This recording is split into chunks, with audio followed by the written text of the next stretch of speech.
Update on a 2013 Southlake, Texas cartel-related shooting. Let's check it out. Tonight, we've learned of a surprise extradition from Mexico. Nearly 30 convicts with ties to the cartels are in U.S. custody right now, and one of them is suspected in a high-profile killing at Southlake Town Square. Let's bring in Matt Howerton. Matt, when someone is gunned down by hitmen at a luxury outdoor mall, it still reverberates even 10 years later.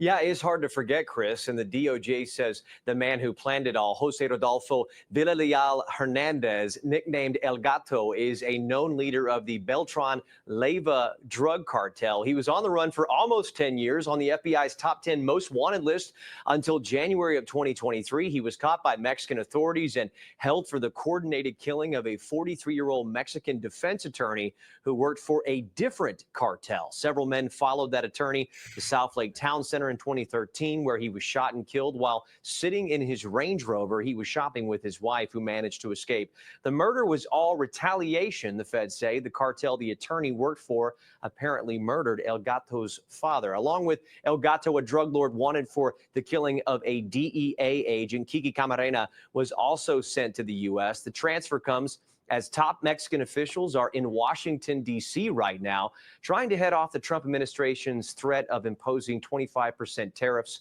on all Mexican imports next week.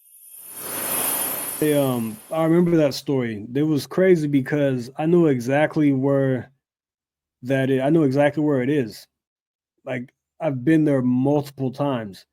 And I remember when this story happened because it sent shockwaves through the community, because Southlake is a very uppity area, high income per capita, just big homes, millionaires. You have that zip code. When I see that zip code, I know you're doing okay for yourself, at least just based on the face value of that zip code. So that's why this story hits home, because I know exactly where this is. But I want to play the original story for you from 2013, the original news story. Let's jump into that.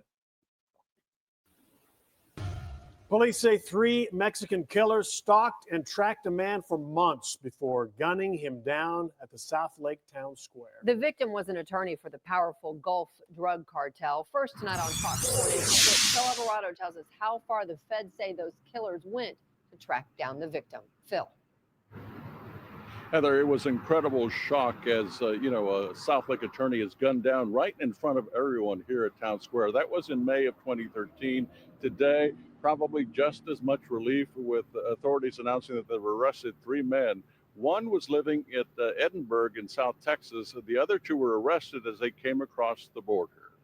It was an unbelievable sight. A Southlake lawyer was ambushed, a target of a hit at one of the town's most popular gathering places.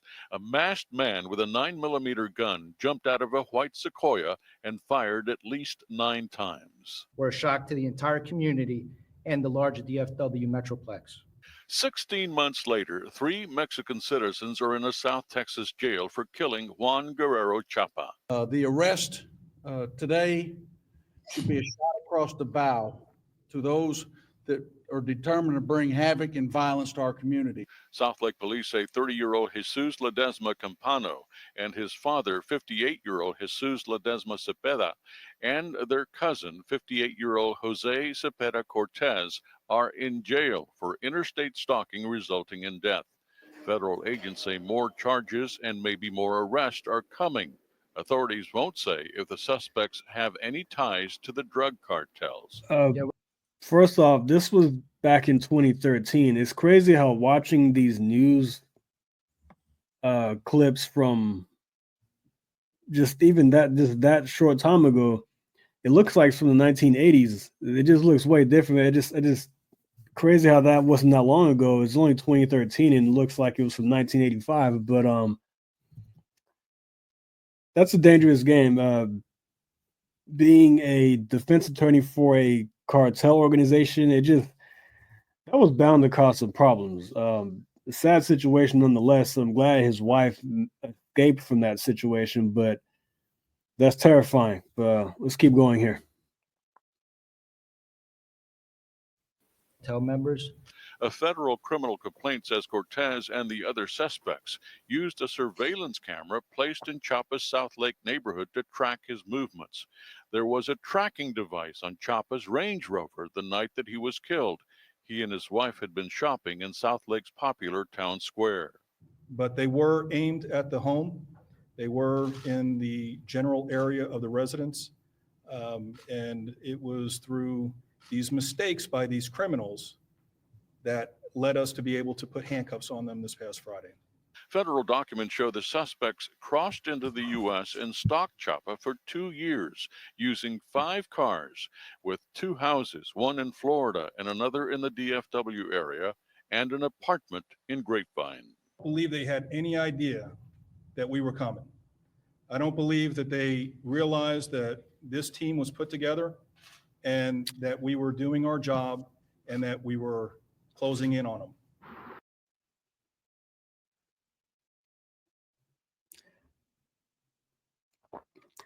So I want to play that part back real quick about the apartments and 2 houses. I want to hear that again.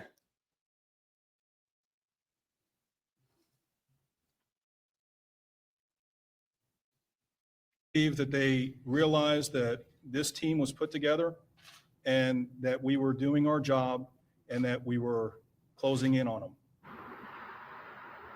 Now, police won't. General area of the residence. And it was through these mistakes by these criminals that led us to be able to put handcuffs on them this past Friday.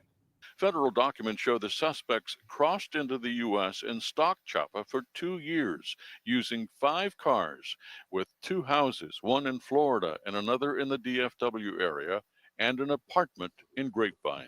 I don't believe they had any idea that we were coming. I don't believe that they realized that this team was put together and that we were doing our job and that we were closing in on them. Now, police won't say anything about a motive or what kind of relationship that Chapa might have had with these 3 men. You heard the chief, though, say that, that they made several mistakes. Well, they left quite a paper trail.